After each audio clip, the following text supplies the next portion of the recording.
life is not fair. Your life is not fair. My life is not fair. What can we do about it? Well, let's talk about yesterday's sermon and bring it into application for your everyday life. The story of Joseph is such an unfair story. I mean, Joseph is born the favorite of 12 brothers. Picture that. How is that fair? It's not. So fairness can be on the upside of your life. You're like, how do you get all these benefits? It's not fair. Or it can be to your disadvantage. Like, how is that fair that Joseph gets thrown into the pit, sold into slavery? Not fair at all. And then when he's in Egypt as a slave and he does the right thing and gets thrown into jail because of doing the right thing, that's not fair. And when he gets elevated as being the second in charge of the whole of Egypt, and he meets his brothers and they don't know who he is, oh man, he could actually, bring some fairness into the story, but he does not. He actually tests them.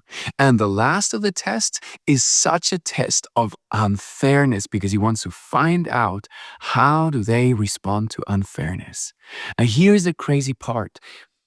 Of all people, Judah, who was the unfairest of them all, switches and he brings redemption. Let's talk about that for a second. Here's the test. He gives Benjamin, the youngest brother, his biological brother, so he's now the favorite son of Jacob. He gives him in secret, without anybody knowing, including Benjamin, he puts a silver cup into his grain bag. And out they go, they're on their way home, they have no clue, and then the soldiers come and they say, you stole that cup. Show it to us. And they're like, no, of course not. And then when they open the bags, Benjamin, the one who never did anything against Joseph, the one who's actually not guilty in the story, gets found with a cup, a bitter cup. They get back to Joseph, the king. They have no clue who he is.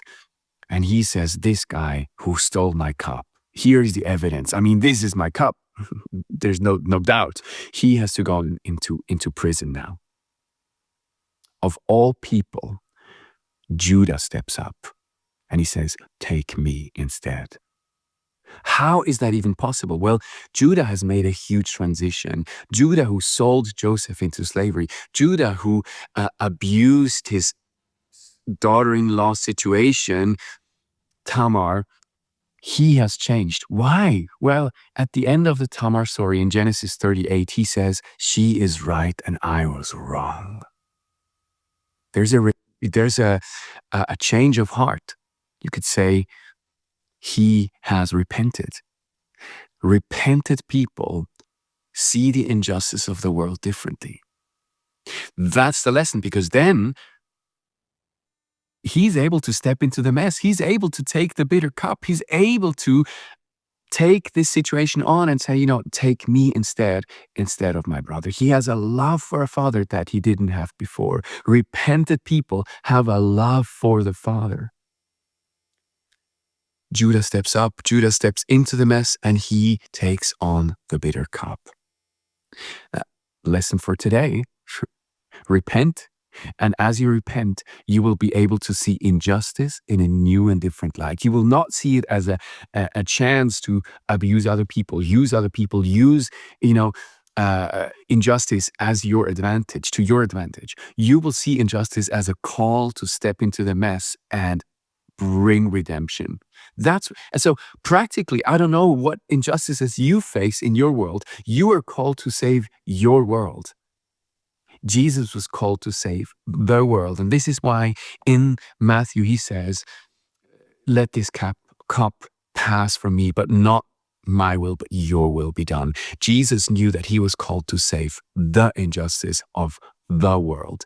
And so our call is to repent to him, and out of that, change our world. Big task, but we have our whole lives to do it. God bless you guys. Have a wonderful week.